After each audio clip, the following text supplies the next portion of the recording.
So the year is 2016, and I look like this. And at the time, I was making a bunch of demos for my old band, and I came across this Alicia Keys a cappella version of This Girl's on Fire, and this particular section really stood out to me. Ended up inspiring this really cool idea that we're gonna finish today. So if you don't know me, my name is Chris. This is a new thing that I'm doing called Song Portal Wednesday, where I'm just making cool shit and remaking old stuff. So if you're down with that, let's hear the demo.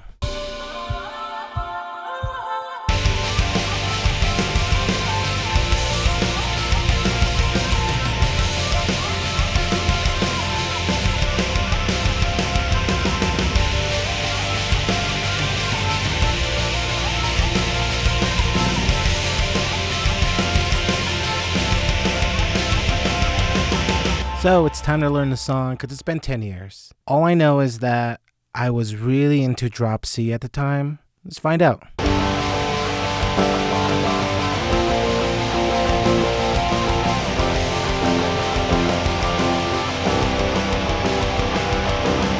So most of the time I start with bass, and today we're going to use gin bass too.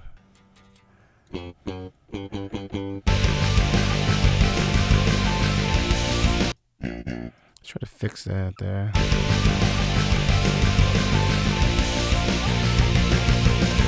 Cool. Let's get the bass amp in there. This is one I really like.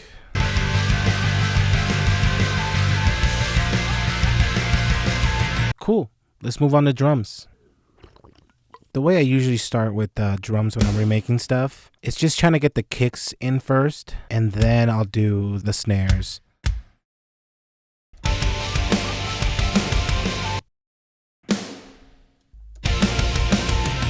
We got the first part of the drums done. Let's hear what they sound like.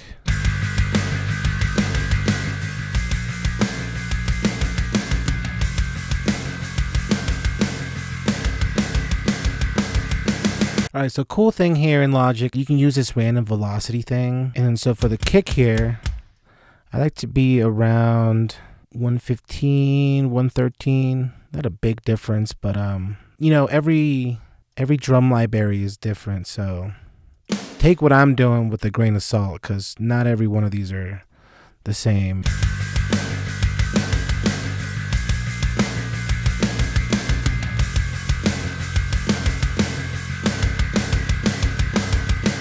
I could tell just by remaking the drums that like 2016 me just loved that freaking crash. Just so offline, I just got the sample here so I don't get copywritten, and I'm trying to remember exactly what I did. I'm not gonna lie, that sample took forever, but check it out. This is what we have so far.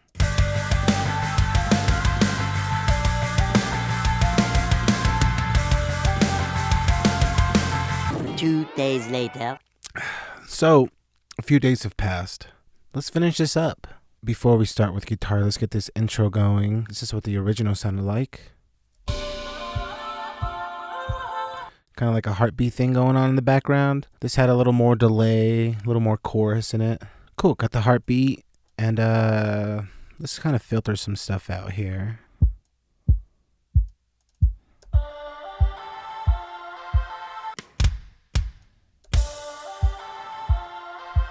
Now I know in the original one, there was like this synth. It was like a gated synth. I think I was doing like a Linkin Park thing where they had this like trance synth in the background. Let's try to mimic that. Okay, so creating the sound. Love Decapitator. And a little bit of little plate. I think what we're gonna do, just to get it out of the way of things.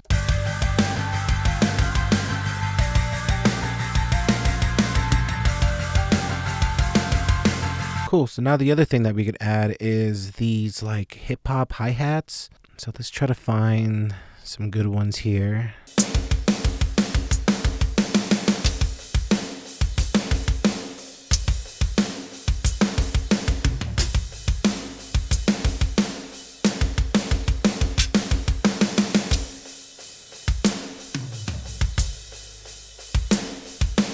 There's like a lot of hi-hats, but like You have to test them out with your drum kit if you're going to do something like this, because not a lot of them fit. Like, they sound really cool on their own, but won't necessarily fit within the song. So you have to be very conscious of that. Let's see what this sounds like, because sometimes it sounds really good, but then I'll have to pitch it down or up.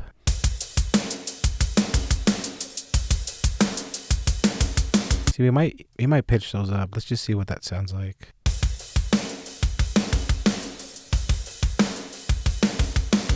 And since we don't want those in the way, like adding pancake on those.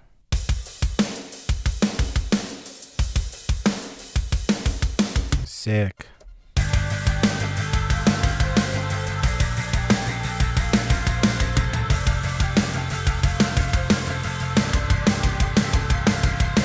And I know I add them here again, I just half time them. Alright, added some impacts. I want to try to choose a good riser, because there's a ton of risers, but there's a ton of bad ones too. Something that just complements the song.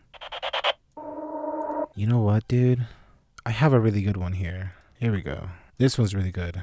It's kind of like a low rumble one. Let's put that on time here. Cool, maybe a little bit of a splash. Like that. I think that's kind of cool. I like adding like a doubler. Yes, the time has come. Guitar time. It's terrible. First things first, tune. Good advice is you want to tune the way you're going to play.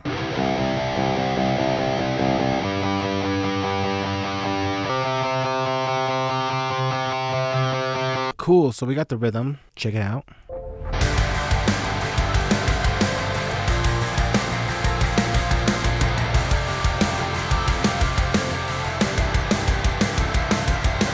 I like to edit them like very slightly, just to get them on time a little more. Can't cut out that attack time. I had a producer who would just cut the attack time. Now we're moving on to octaves. First we got to figure out what the hell I played there. This is where the fret wrap really comes in handy. Gonna block off a little bit of the strings.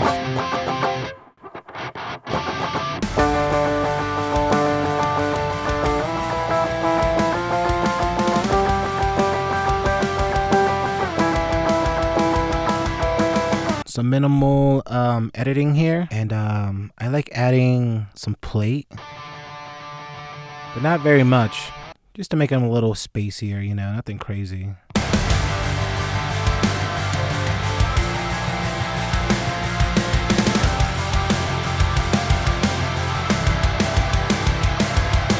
So usually when I'm done tracking, this is where the fun stuff happens. Like we get to add the snare sample, the sub bass, you know, start really fitting things together. Let's check out the old version.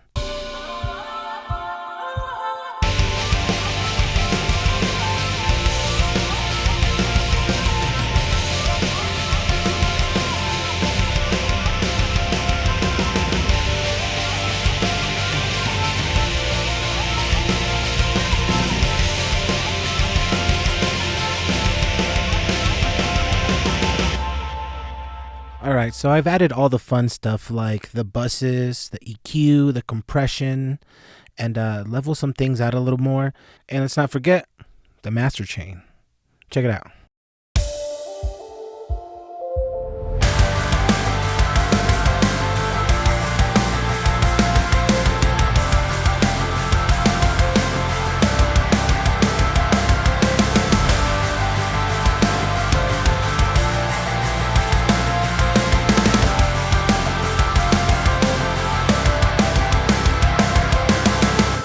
Does it sound better? Does it sound worse?